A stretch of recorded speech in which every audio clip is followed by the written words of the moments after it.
The evolution of your marketing will be the catalyst for the evolution of your business, and the evolution of your business will provide you with the freedom to focus on the evolution of your life.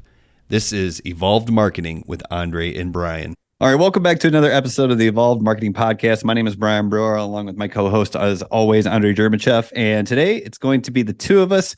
And I'm going to start off the podcast today maybe with a little bit of tough love in the name of hopefully helping you potentially reframe your thoughts about starting business. So this is really relevant to anyone who's just getting started. Like you decided, hey, this is it. I'm going to go and I'm going to create a business. And if I think back to when I was first starting a business, everything was new to me. I wasn't a lifelong entrepreneur. I was a first-time entrepreneur at 32 years old. And one thing that can kind of come up for beginners is it feels like maybe we don't have time to start a business, because if we're starting a business as a side hustle, perhaps like affiliate marketing, there's a good chance we already have a full-time job. We may have other commitments. We may have children's activities that we have to attend to, and everything takes up time. And that's not even taking into consideration when unexpected things come up. And for some people, especially beginners, I think it can tend to throw people off. Like they start a side hustle and things are going good, and then all of a sudden they get sick, or their dog gets sick, or their mom gets sick, and it just completely derails them. And perhaps if you've had that happen to you, you might think, oh, I need things to be better and more stable before I start my business. And the tough love comes in with the fact that that's not really a great mentality to have. And I'll tell you why. I'll give you a perfect example of something that happened to me today. So we, Andrei and I, were just getting back from a couple of vacations. So we knew that we had to get another episode recorded, this episode that you're listening to right now, as a matter of fact. And we found some time today. It's actually a Monday at 1:30 is when we're recording this. Obviously, it's released every Wednesday at 8 a.m. But we knew we needed to get this out because we didn't have a whole lot of backlog of episodes. So 1:30 Monday was the time. Well, at about 1 o'clock on Monday, when I was packing up my stuff, getting ready to go to the office, I get a notification, and our entire neighborhood has to be evacuated because they're redoing a road and replacing some water mains a couple blocks from our house, and someone cut a gas line. So I had to figure out a place to get my family, and my wife was a little nervous because she didn't know how to get out of her neighborhood because there was police everywhere and all the roads were closed and there's helicopters flying overhead. So I had to go out of my way and say, oh, don't worry, honey, I'll show you how to get out of the neighborhood. Follow me with the kids, and I'll show you how to get to our friend's house. So that kind of put me behind. After I got them situated and safe, I was like, I got to race into the office and make sure I get there in time to start the 1:30 podcast with Andrei. And that's a perfect example of how it doesn't matter if you're just getting started, if you're a seasoned entrepreneur, if you're doing 6 figures a month or whatever. It doesn't matter. Things are always going to happen. Things are always going to come up. Unexpected things that could be minor or major are going to try to derail you. And even if you are already successful, you just have to deal with it. You have to adapt. You have to adjust, and you have to make things work. So if you're just getting started, this is my advice to you. Understand that, when you don't know things in the beginning and you're trying to start a business, it's going to be frustrating, but don't let the other frustrations seep in and make it seem harder than it is, because they're always going to be there. Embrace the uncertainty of life and just keep going. Find the time to launch your side hustle or your business because it's worth it. Because the other side of that is, I'm going into the office at 1:30 on a Monday. That means all day or all morning, I got to do exactly what I wanted to do. And that's because I embraced the struggle early on and I made it work. So that's my little story for today. Well, Andrei, how are you, buddy? That's a great story. Thank you. I'm good. Like you say, things will happen. You can't control everything that happens in your life, and then things will always come up. If it's something that is an emergency, it is what it is, right? Like you just have to take care of it. And something similar happened to me when I was on vacation recently. So I recently just went on my first ever cruise, and we went to Mexico, basically. But the thing about it is that I was planning on just working for a little bit every single day. But the problem about in a cruise was the signal is so horrible. So I didn't anticipate for the signal to be so bad, honestly. So I didn't know that you had to buy like an internet package just to make it work. And I ended up getting it, but I could not get it work the first 3 days that I was out there, and I was using it in my room, but then I figured out that you can't use it in your room because there's not enough signal, right? So that what I did was I waited till we got to Mexico, because in Mexico I have good signal with my phone company. I use T-Mobile, so they have a good coverage for Mexico as well. So as soon as I went on the beach, I was just chilling on my phone, and I was able to like reply to so many messages, and just. But like, the thing about it is that I wasn't anticipated, right? So I sent an email to my email list. I talked to people on my Facebook group. I was like, "Hey guys, I'm on vacation, but I'm so sorry I can't reach you like as fast as I would if it was like a normal day." But I was able to work around it a little bit, and then actually able to communicate with them. Basically not to let them feel like they were on their own. You know what I mean? It's like letting them know that I was still there, but I was just in some place remote where I couldn't have any internet. So it was a good experience. I loved the cruise. It was so much fun because at the same time we are so used to being connected with the Wi-Fi and internet that it was so good not being able to connect at all. Like that little break that I got being with my family, with my wife, it actually helped us even more, with things that are going on with our stuff. So it actually made it a really nice vacation, and it was different, but it was worth it. Well, I can tell you, I can see it. And if you're watching us on YouTube, you see as well. Andre, you look rested and vibrant, and like you just came off a vacation, to be quite honest with you. So it's good to see that you had some time. And most importantly, that's kind of the way I see it too. Is when we're talking about this business and vacation and stuff like that, people talk about work-life balance, and it's not like work seeping into your life. It's just kind of a life balance. It's like, hey, the bad news is, I'll probably work for 2 hours on vacation or 5 hours total on vacation. But the good news is you can go on multiple vacations and you can do what you Exactly. want. So it's totally worth it. You just got to find the balance. And the other thing is you didn't let that derail you. You weren't like, I can't get internet in my room, I'm screwed, I guess I'm just gonna go off the grid. But instead you turn to the leadership skills that you've built since you've built this business for your audience, and you showed like, hey, I'm struggling with certain issues, but I'm finding a way to reach out as much as I can. And I think that will inspire your audience as well. They'll see, okay, he's out there doing the work, I guess that's what I need to do as well. So that's great leadership. And just like I could have said, well, Andre, I'm sorry, we had to evacuate our neighborhood, let's call it off. Then what we have done, we may have missed an episode, which we haven't done yet. And we don't want to do that. And hopefully people appreciate that and not think of us as amazing, but just look at their own lives and say, okay, maybe I can find a way to make things happen, huh? Exactly. And it's just like things will happen. And then just how we are so committed, and this is what I like about you and me working together. We are committed to get it done, to get at least that one episode done every single week.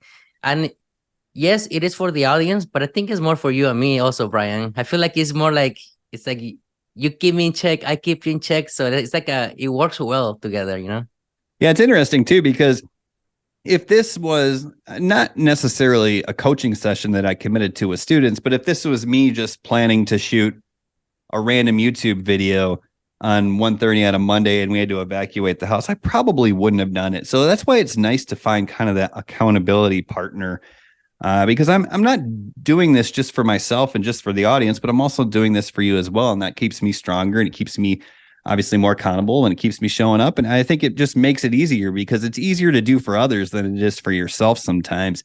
And that's a kind of a lesson that I've taught before to my students. It's like, find a reason bigger than yourself to start this side hustle or start this business or scale this business, whatever you're trying to do, because that'll make it easier. You can hold yourself accountable. You don't need an accountability partner. You can just say, hey, I'm doing this for my kids, or I'm doing this for my wife, or I'm doing this for my future family. Maybe you don't have kids and a wife yet, and that's okay, but you probably will someday, or you might someday. So you can think about them and say, okay, I'm starting now to build this business for my future family. And I think it just makes things a lot easier.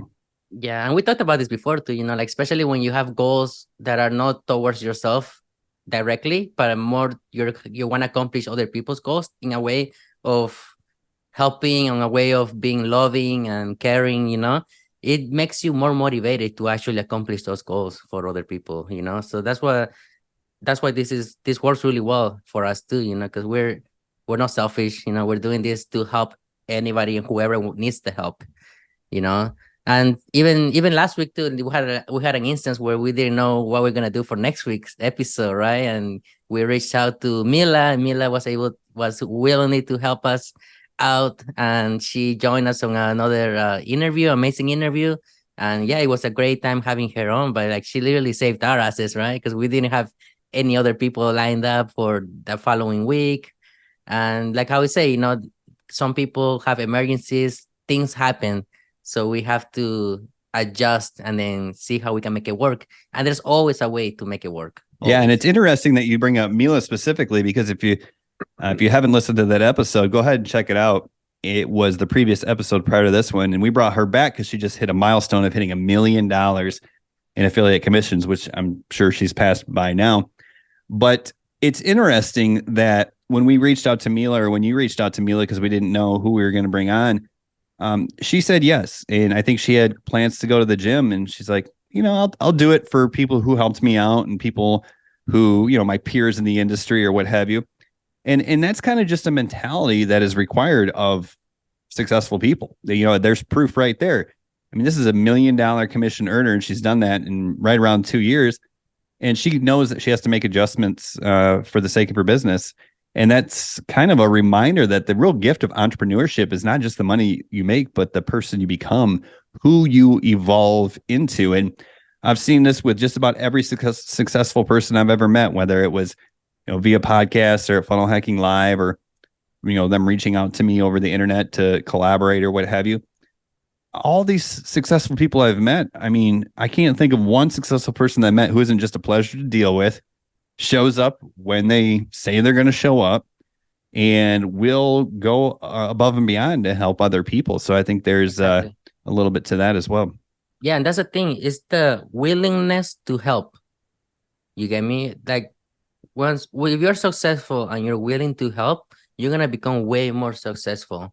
And I had bad experiences too. Like I had other people, I'm not gonna name names, but I invited people to come on the show as well, and their reaction wasn't just to come on the show and help out. Their answer was, okay, is this gonna be a paid interview? You get me? It's like they want to have something, in order for them to share their expertise. You get me? And that's what it kind of pissed me off about the business, because there are people like that out there. They're not willing to help. Maybe it's like you have to scratch their back first in order for them to kind of help you out.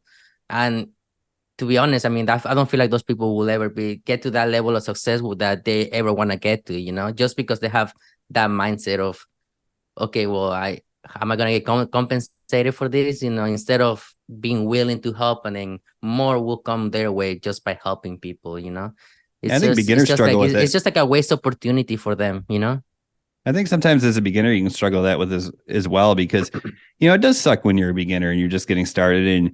And if you're trying to make money or start a side hustle, there's a chance that the motivating factor was things are not going so great. Maybe you don't have enough money. Maybe the bills are piling up. And so your initial instinct is more of a survival mode thing, where it's like, how can I get what I need? Well, that's two I's in one sentence. That's not how you build a brand, build a business, and build momentum. It's what opportunity, where's the audience that can be helped by what I have to bring? You know what I mean? That's the mindset that ultimately works every single time.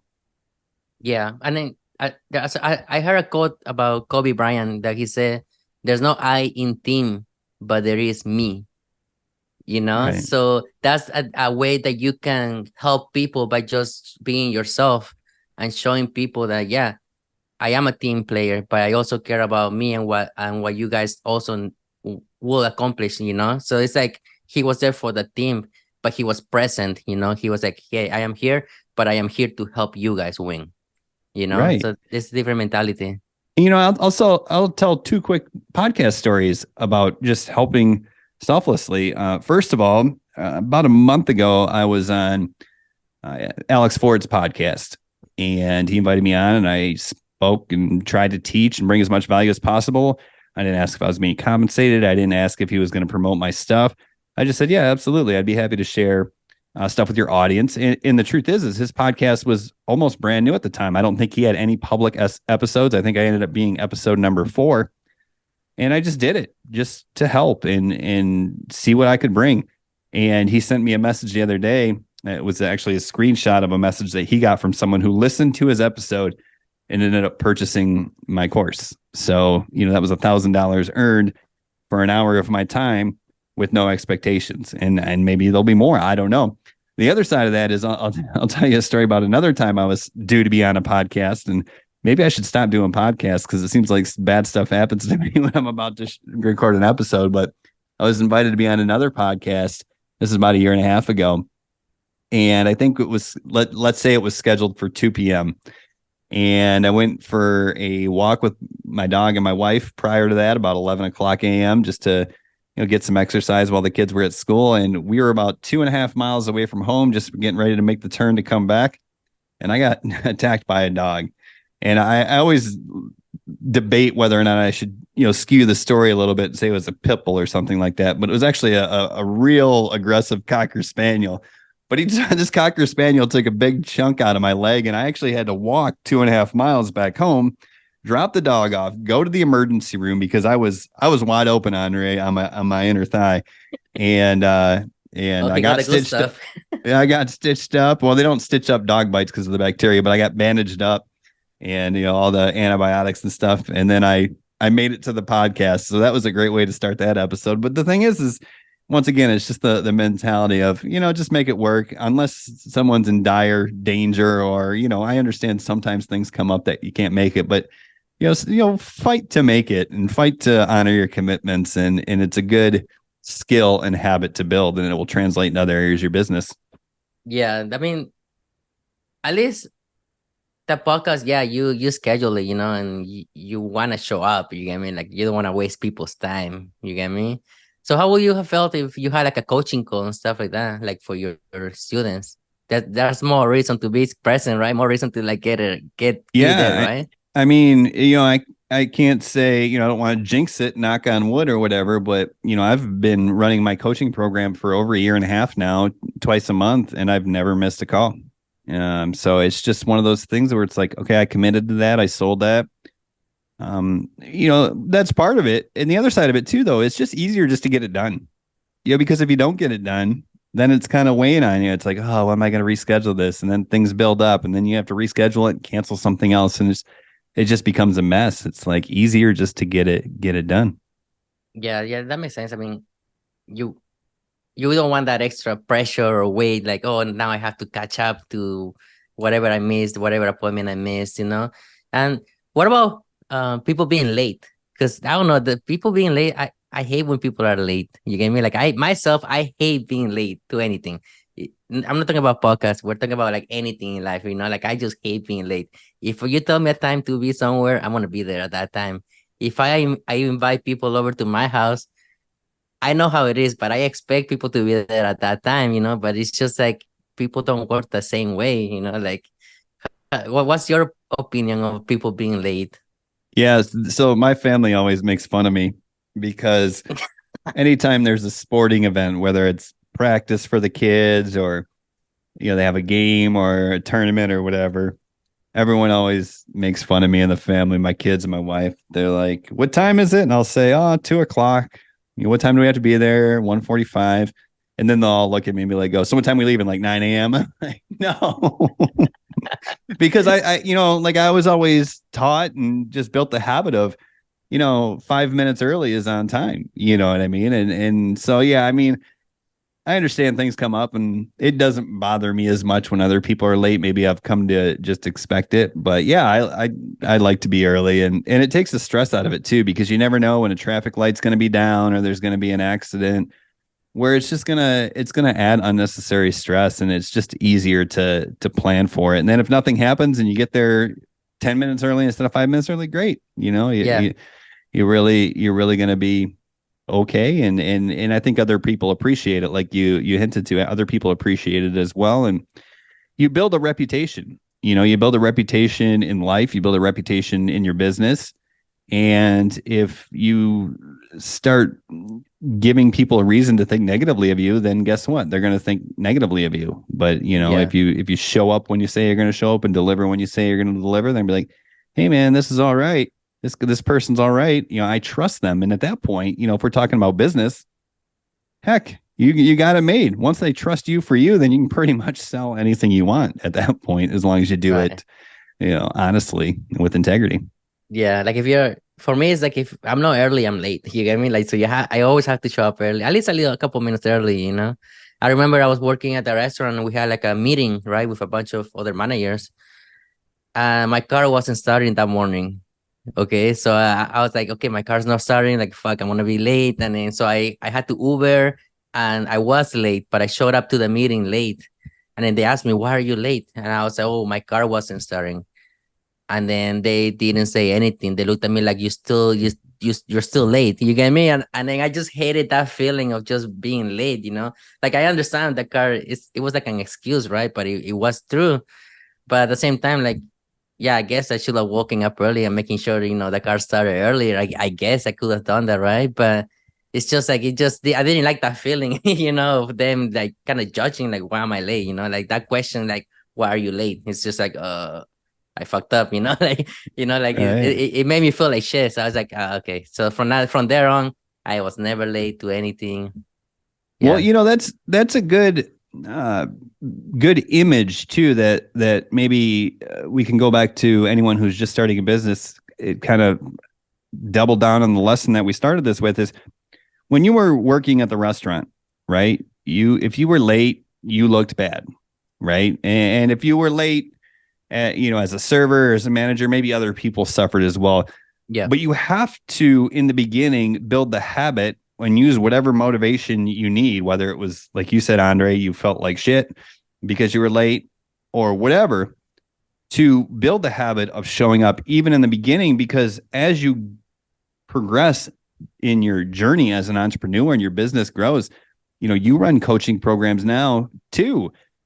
If you're late, now you're affecting more people. And the more you don't show up, the more people who are going to suffer. Because if we're becoming leaders in this industry, people rely on our content. They rely on our daily emails, even if it's just for motivation or to get back on track. People rely on us. Even if they're not buying anything right now, they're relying on us. So the more money you make, the bigger your business becomes, the higher the stakes. And if you decide that you're going to wait until you're making $1 million a year to show up, well, it's too late because you're not going to have the habit and it's going to be really, really difficult. Yeah. I mean, just a couple of things that are good. We're leaders now. You get me? We're not just affiliate marketers. We're just not just promoting things. Like now you have your program, I have my program.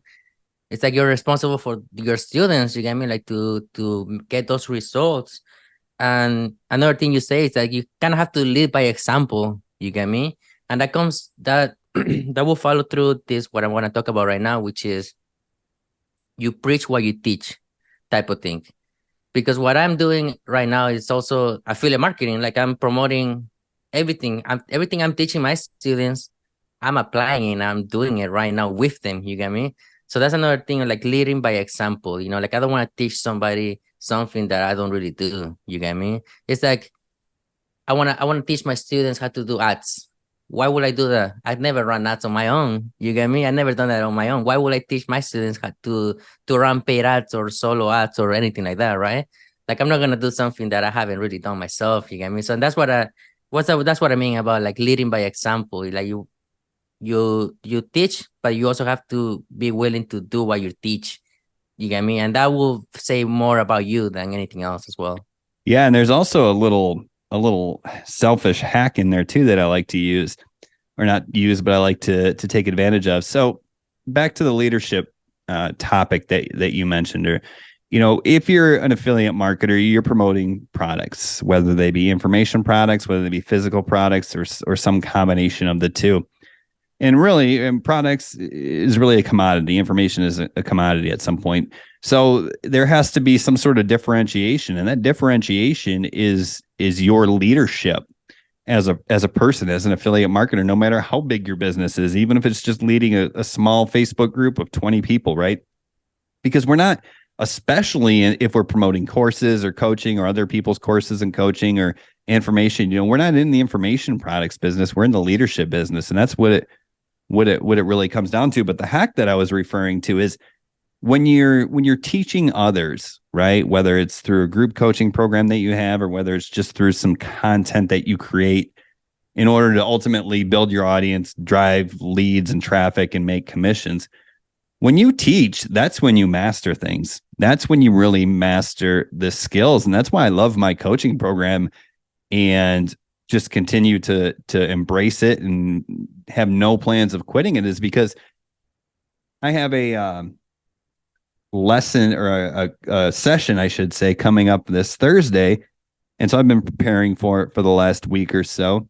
And what do? Well, I dive deep into not just what I'm doing, but why I'm doing it, why it works, and how you can take the principles or framework that I'm using and apply it to other niches, other markets, other backstories of yourself, if that's what you want to do. And so you really start to understand not just what to do, or not just copy and paste other people, but you start to understand, like, why do some videos, or why do some emails, or why do some funnels just work better than others? Like, what's the reason? And when you can start to understand the reason and identify the patterns of success, that's when you become, an uber powerful marketer, because you can apply that to anything. And that's where I think the freedom comes from, in the security in your business. It's not the fact that you have $10 million in the bank account, because I do not. The security comes from the fact that if I ever need to, I can launch a campaign and make 6 figures, quickly, because I know I have the skills, And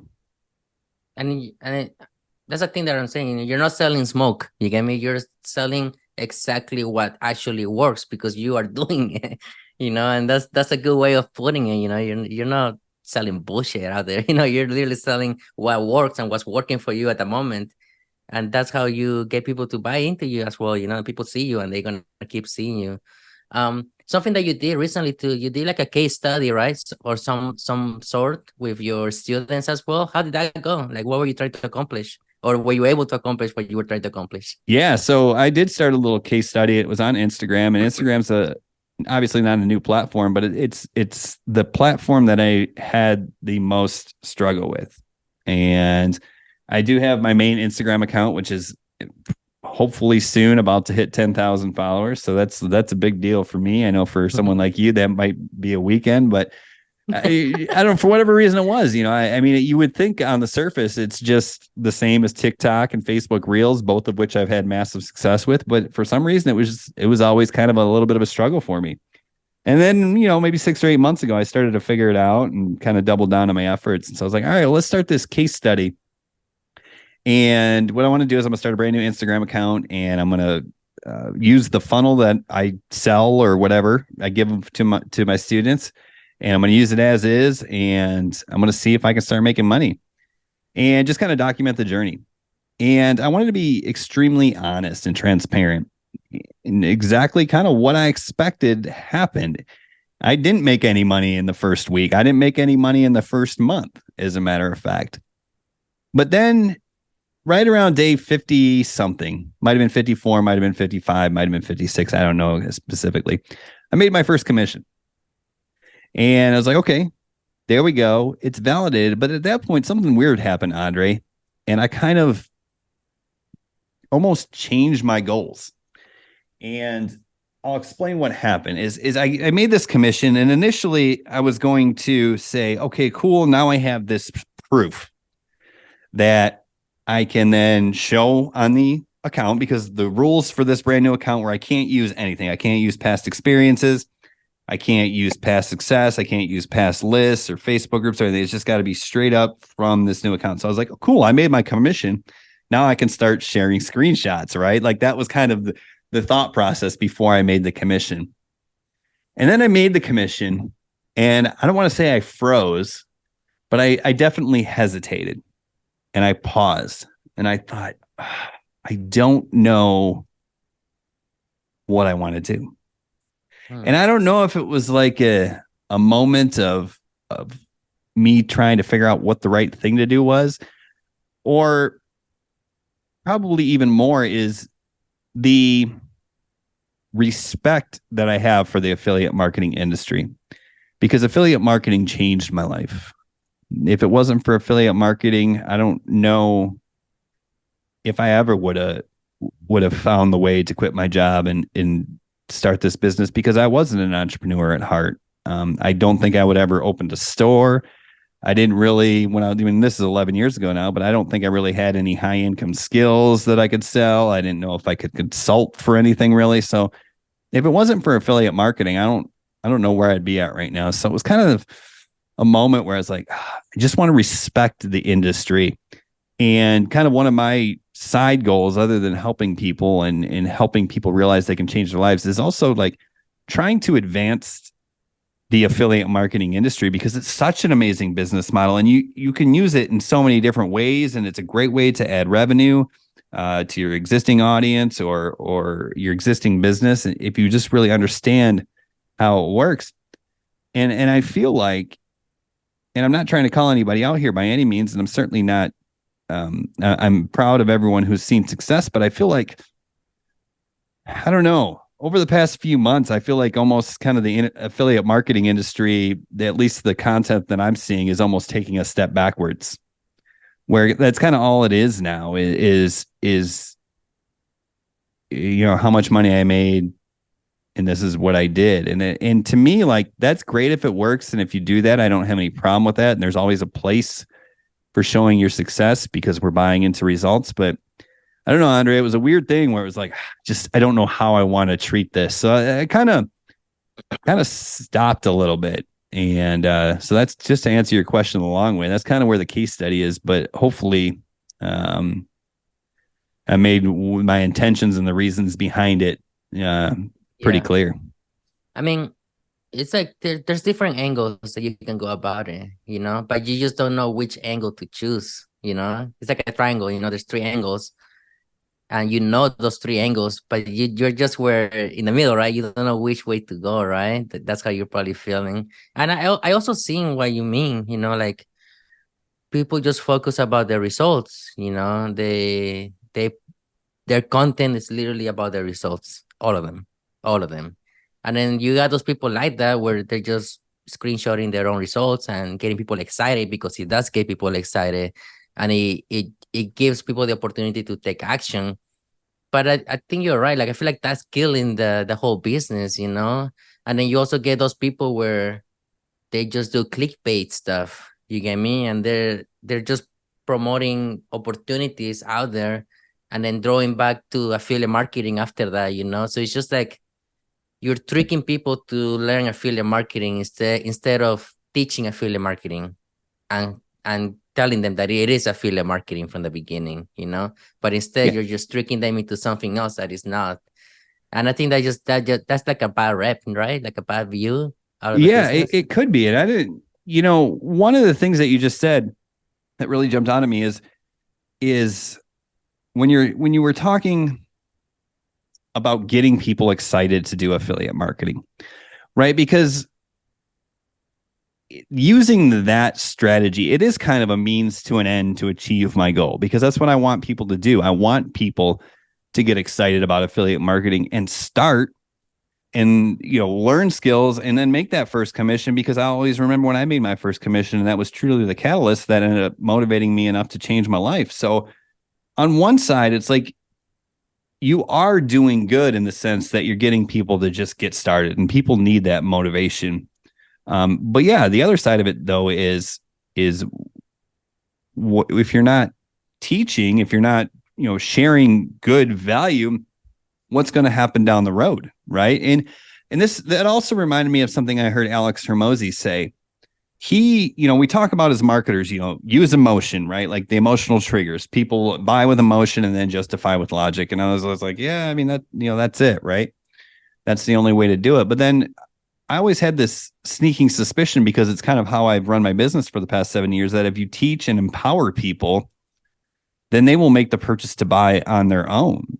And that kind of builds your reputation in the process. And then, like I said, Alex Hermosi, I heard him say, it's okay to use logic to sell, because if you use logic to sell, you're going to get better customers. You're going to have better people in your audience, because the people who buy logically made a decision. They're more likely to take action, and they're more likely to, be quite honest, buy something again if the opportunity makes sense for them, because they bought in a logical state, or a state of with using logic as their kind of their tool to measure. So yeah, I mean, it's an interesting thought topic, I guess, huh? Yeah, for sure.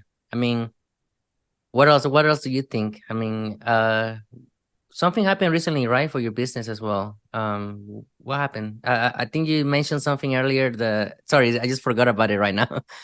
do Yeah, you no, I do made you a little remember? shift in my business, and it was another one of those things that was kind of counterintuitive, right? It kind of goes against what most marketers, or the general conversation is in the market. And it was actually kind of the exact opposite of what most marketers will tell you to do, but it actually ended up working out really well for me. So I was able to make a tiny shift in the funnel for my program. And I did this right at the beginning of this month. And so I looked at the data month over month, and I was actually able to increase the average revenue per customer. So my front end product is $9. So if someone buys that $9 product, they're a customer. Now, if they go on to buy my $1,000 product later, then obviously that adds to the lifetime value of that customer. So the average revenue per customer for that particular customer would be $1,009. But you got to look at averages when you're in marketing, because not everybody's going to buy, not everybody's going to buy everything. Some people are going to buy a lot. So yeah, what I was able to do is actually increase my total average revenue per customer by 34.8% over last month.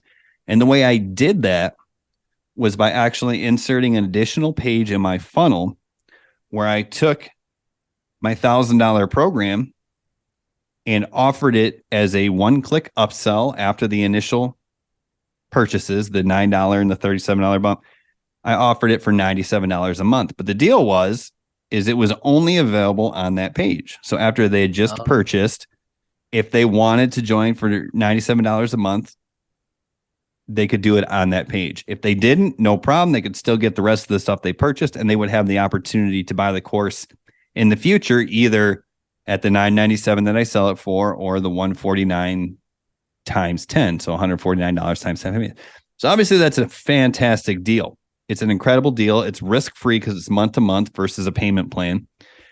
And because it was such a good deal, such a good offer for my premium program, which offers coaching, and because it was presented to people who had just purchased in a way that was easy to add it to the order with the one-click upsell, it actually increased my overall average revenue per customer, because so many more people were jumping on board. And this is because people get distracted, right? You know, they might say, hey, cool, here's a free course. I'm going to learn affiliate marketing, and then never open it again.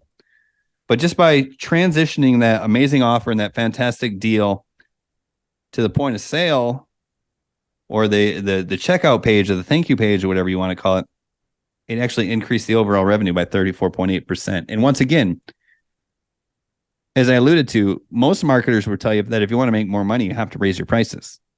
I did the exact opposite. I actually offered a tremendous discount on my premium program, and I ended up making more money. So yeah, that's the new thing that I added, and it worked out pretty well. I mean, 30 something percent is fucking amazing, right? Like 30% Yeah. in your open rates for your email campaign. It's amazing. You get me? Like that's really good numbers, Brian.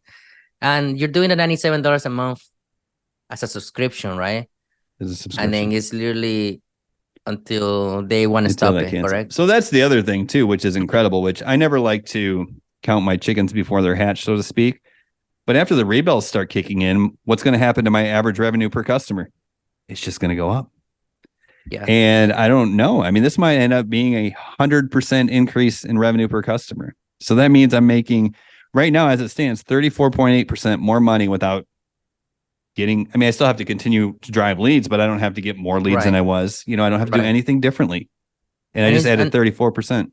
and it's monthly recurring revenue. You get me? Right. That's something that when we went to Funnel Hacking Live, I don't know if you remember, there was a some girl that she was a speaker and she had a business. I don't remember her name. I completely forgot. But her business she had three payments for her business. One was an entry level payment. No, actually, she had two payments. One was an entry level payment for, I don't remember how much it was, $47. And then she had another one that it was a subscription for $297, I think it was. And it was just for her to get access to everything, right? You get access to her and everything. And it was a monthly subscription. It wasn't a high ticket offer. It was a monthly subscription of $297, and I believe that girl made more than $10 million with that business. You get me? Not even selling high ticket, just offering a subscription based type of business. And yeah, you still have to get more people in, like any other business. But if you have, I don't know, 100 people at a 297 or like a $97 point, how much is that? Like almost 10 grand, right? Like it's or like nine, yeah, almost 10 grand, I believe. Yeah, you Mm-hmm. get me? Just by getting 10 people into your system and just keeping them in your system because you're still gonna show up. Right. And then of course more people come in, your revenue goes up. But just all you need is 10 people that are committed. Right. And It's what? crazy, because that makes me think of two other things that happened at Funnel Hacking Live. The first was Anthony Morrison. So he runs a very big business. He's got all kinds of info products, runs a lot of ads, or at least used to run a lot of ads. And a lot of his products are same thing. He sells them with a webinar. It's $9.97 or $19.97 or something like that. So that's pretty much the model he runs. And one thing he shared with us in his breakout session that really stuck with me is he couldn't reveal specific numbers because that's terms of Funnel Hacking Live speakers. Is that he tries to sell, he's trying to sell these $1,000, $2,000 products via webinars, and then what he does at the end of the webinar after 2.5 hours or whatever is he offers a $10 per month newsletter, basically. And I don't know if he called it a newsletter, but that's essentially it was. It was a subscription for $10 a month. And the way he worded it was, all right, well, if you're still on this webinar, and I remember these webinars are all automated, so everyone sees this. He's like, basically, he said, if you're still on this webinar, then you're probably not interested in buying right now. But I don't want you to go away empty handed. So what I'm going to offer you is this $10 a month newsletter. Well, at that point, if someone's watched a 2.5 hour webinar, they're obviously interested. Maybe they just don't have the cash or they don't have access to it. So they're going to take the $10 offer. And he said, like I said, he wouldn't say specific numbers, but he said that $10 a month recurring was big for his business. And the way he said it led me to believe it might be one of his top profit or revenue drivers, because he was like, I can't say the numbers, but it's big. And the other thing that happened at Funnel Hacking Live is Russell Brunson gave his I don't know, linchpin talk or whatever, where we talked about the four aspects of a business that you need and stuff like that. And he basically says, if you're just selling a one-time product, a $9.90, then you have a promotion. He said the thing that took ClickFunnels from a $20 million a year business to a $200 million a year business or whatever it got up to was the monthly recurring revenue, right? If he was just selling physical products, or excuse me, if he was just selling digital products and training, which he's great at and stuff, it would be one thing. But it's the monthly recurring revenue that allows you to be a business. And then he, of course, referred to Dan Kennedy and his famous quote of whoever can spend the most money to acquire customers wins. You know what I mean? So, yeah, I mean, the more you look into it and the more I examine it and see it in action, I mean, it's just a huge part of most successful businesses is that monthly recurring revenue. Yeah, and that's also something that I'm implementing too with my own business too, like just adding like some type of subscription, because not everybody has 1 grand, just to invest. You get me? Not everybody does. And I know what you mean when you say that marketers always tell you to raise your price. You get me? But you're doing the opposite. But I feel like it comes back to your leadership. You get me? It comes back to like your willingness to help, because yeah, you can be an asshole and be like, yeah, no, I'm gonna raise my price $2,000. If you don't have $2,000, fuck you. You get me? Like that's not your mentality. Your mentality is I want to help as much as little as anybody can give me, right? Like not as little, but like you want to give them options type of thing. You get me? It's not like, oh, you have no money, I can help you. You get me? You're giving those people that option, that hope that it's still possible to do it, because you're not just selling high ticket, now you're giving the subscription base. And that's, I feel like that's more easier on people than Well, invest in something that is so big. You get me? yeah, you're Because more I had likely that to problem too. get more yeses. And the other thing that I saw that made me start thinking about this is I refer to Elon Musk and Tesla.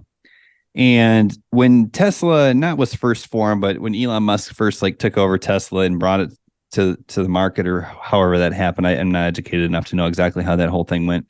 But basically, he started off by releasing the Roadster or whatever, which was super expensive, and that generated enough revenue for him to create the Model S or whatever, which was also pretty pricey. I think it was $100,000. So that was what we could consider pretty high ticket, right? If we're trying to compare apples to apples here.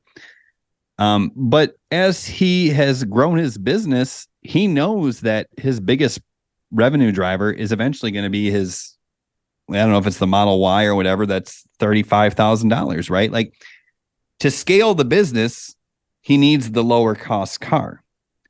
Because yeah, there's some customers who are going to buy a $120,000 Model S. But if he wants to get mass market adoption and really get more money, I guess, just for a lack of a better term, he needs that lower cost, more budget friendly opportunity. And that was like, okay, if this is what Elon Musk is doing, who's obviously brilliant and knows how to run businesses, then why am I not applying those same principles and patterns to my business? I'm just listening to these marketers who made, $4 million selling high ticket stuff. Well, what if I want to make more than $4 million? Right? Because I do. Okay. Maybe I should start looking the other way. Maybe I need this lower cost of entry. And maybe that's the secret. And then maybe, like I said, if you get 1,000 people in there, now you're doing, 100,000 a month. Yeah, Right. it's And if you get almost 2,000 people in there, you do two, you know what I mean? So, and there's 2,000 people out there who are willing to pay $97 a month. I can guarantee that. Yeah, it's almost like an investment. You're investing in your future right now without even really actually investing the money. It's like just how you say Tesla, right? They build these models that are cheaper first, and it's like you're collecting data. It's like you're collecting more data, more data, more data. And then I'm sure before he launched the next project and then the next big project, I think he asked for a deposit, to secure your spot. And it was like $100 deposit. And I'm pretty sure he made like millions out of people just giving him that deposit of $100, right? So that's like that type of investment that I'm thinking about. Another one is when big soccer clubs, they buy big soccer players, right? They're buying the player, yes, to play for your team, but then you know how much money of revenue you make out of that player just for playing in your team? Just by selling the jersey of that good player that you just acquire, you're gonna pay for his salary, you're gonna pay for even everything else. You get me? So it's just like you're collecting the data, and then you're basically making money out of your high ticket in a monthly recurring revenue type of situation. So it's a great marketing strategy for sure. Yeah, I think so. Yeah. And isn't Messi going to come play for Miami or something like that? Oh my God. Like, yeah, they just signed him, and just one player is gonna revolutionize the whole league. Like the tickets for the Miami FC soccer team, they were like $20 per game. Now they're more than $1,000 per game just because of Messi. It's insane. It's And just it's, one player makes such a big impact. It's almost like when Beckham came to the LA Galaxy. It revolutionized the whole league. Same thing is happening right now. It's crazy. yeah, absolutely. And for, Miami, I don't know too much about it. I don't know where they were at in the standings, but it will probably make it easier for them to attract other better players who want to play with them and learn from them. And they probably won't have to even pay as much money for those other players who will take the Messi discount, so to speak. You know what I mean? And the crazy thing is Miami is actually last right now. they're last in the league. So I don't know what's gonna happen, but Messi is gonna change the league. I mean, I would love to see Messi play, but I mean, I don't know if I want to spend $1,000 per ticket for my whole family to watch him. You get me? It's I tell crazy. you what, that I had no idea how much those tickets were, but there's going to be an event, and maybe you know what it is. It's in the United States, and there's a match at AT&T, which is, as we call it here, Jerry World, where the Cowboys play.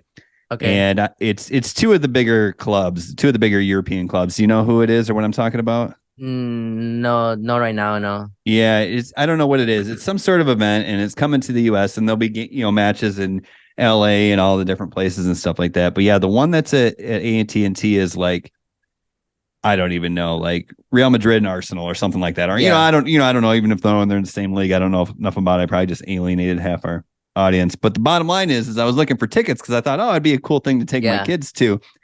And then I saw like tickets in the nosebleeds were going for $800. I said, no, my kids don't need to see it that bad. No, like you might be surprised how expensive they get. Especially the World Cup is gonna be here in 2026. You get me? Right. Those tickets are gonna be expensive. Like, of course I'm gonna go because I'm a huge fan, but it's gonna hurt. You know? I don't know. Even though I do make good money, I still feel like I don't want to spend money. I have that mentality, that broke mentality where if I don't need it, I'm not gonna buy it. Like I could use the shoe, have holes on my shoes, and I'm still not gonna buy new shoes. You get me?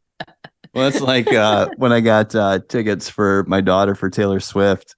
It was like Oh my god, those yeah, were I got them aren't and those I actually got, expensive? well, I got them for face value actually because one of the credit Okay, cards that I have they offered a pre-sale and I've bought enough tickets over the years where I kind of know some tricks to kind of not game the system, but I gave myself the best opportunity to be one of the people who got invited and able to purchase some tickets. I ended up getting club level tickets at AT&T for Taylor Swift. So they were great tickets. And I don't know what I paid for them. I think face value was like $300 or whatever a ticket.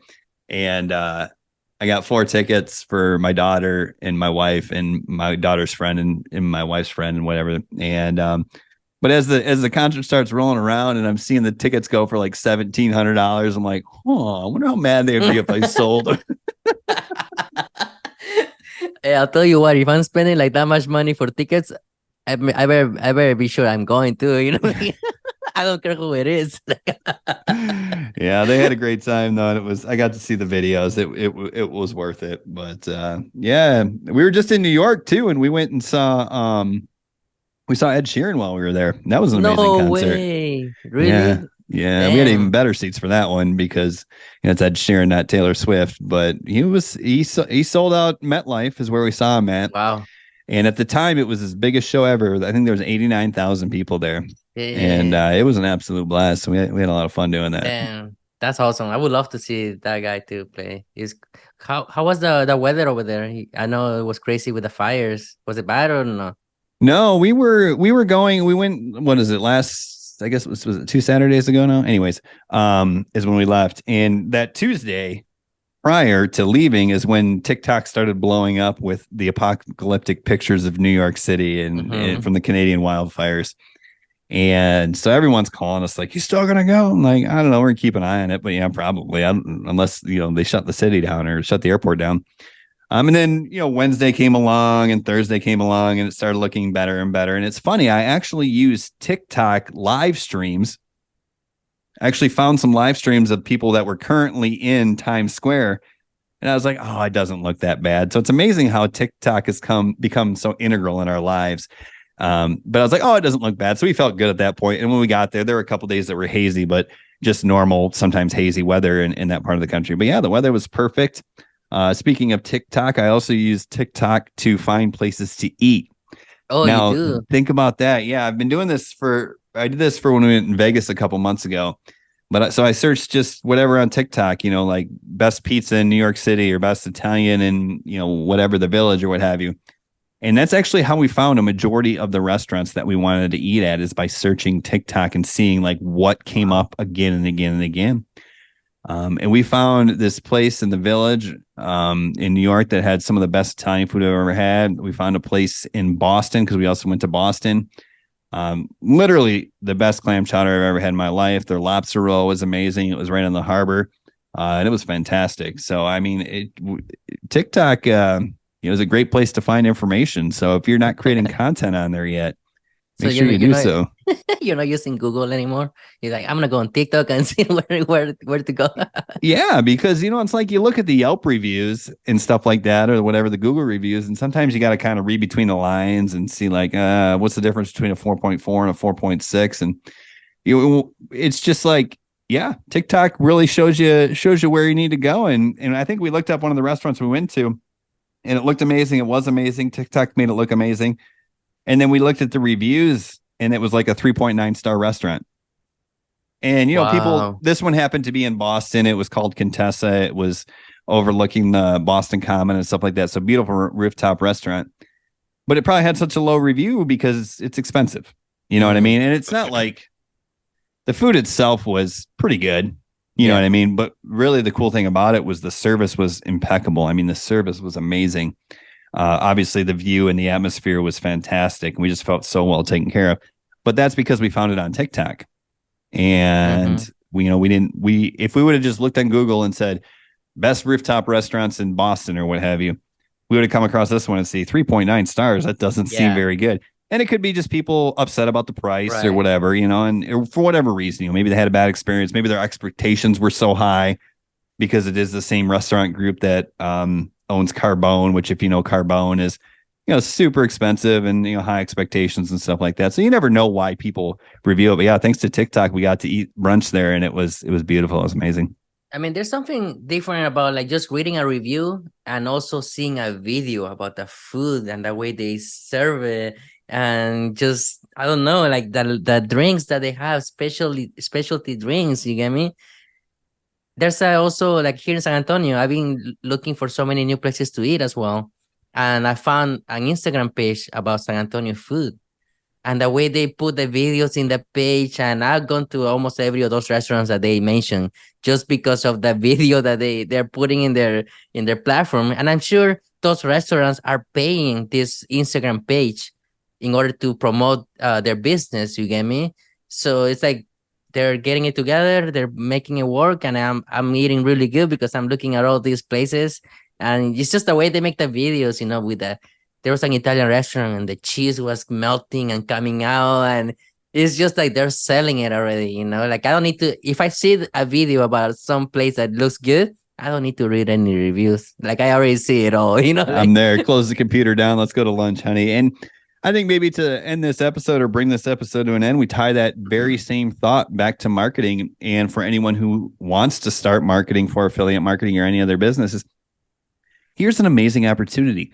I mean, Instagram, TikTok, Facebook, right? YouTube, like it costs nothing other than your time to create content that attracts attention and draws people into your funnels and to your offers. Nothing. That's the barrier that has been broken down. This is how people are advertising right now. Just like you said, it could be these restaurants paying these influencers or this page to push their stuff. That's where the money's being spent. That's what's working right now. We can do it for free just with the phones in our pockets. So that's the real reason that it's such an amazing opportunity to go from nothing with no experience, like I did, like you did, working in restaurants or whatever it is that you're doing. Find some time, 20 minutes a day. I spend an hour a day, 6 days a week, and just figure it out. And if you don't have an offer to sell, just do affiliate marketing. Find something that you can believe in, and then attract people who need that product. Don't try to sell crap. Attract people who can benefit from that product using social media. And you can play just like the big boys and girls for free. You don't have to buy Super Bowl ads anymore. You don't have to take a full page out the New York Times anymore. You simply just open up your phone, hit record, and share your message and your story. And you're probably can speak to this as well. It's like you don't have to be super professional. You don't have to be I'm terrible on camera. I stutter over my words, and kind of got to some, a little bit of Midwest speech. So I don't know if, sometimes, I'm hard to understand or whatever, but you just put yourself out there and try to deliver value and be yourself and share your story, and you can attract people. Yeah, 100%. I mean, just how you said it, if you have nothing to sell, just do affiliate marketing. You have nothing to create, just do affiliate marketing. You don't have to overcomplicate it. I didn't create my own thing till like almost 3 years in. You get me? So it's like just do affiliate marketing. Honestly, is the best way that to get you out of your 9 to 5. The best way, the easiest way, I think. And yeah, you just have to show up for yourself and show up for your audience and for the goals that you want to accomplish. You don't show up for your goals, no one's gonna accomplish your goals for yourself, for you. So it's like it's possible. Anybody can do it.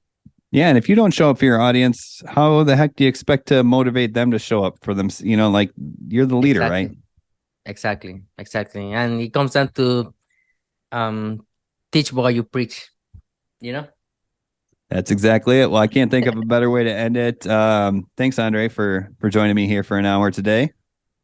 Yeah, of course. Thank you for having me. I mean, we're always doing this. And thanks to the listener for sticking with us and tuning in. Hopefully we brought some value in some shape or form. And make sure you tune into the next episode. We got hopefully another heavy hitter coming up, and we'll record that one in just a couple of days. I think it'll be a great episode, and we'll see everybody on the next episode of the Evolved Marketing Podcast. Bye, everybody.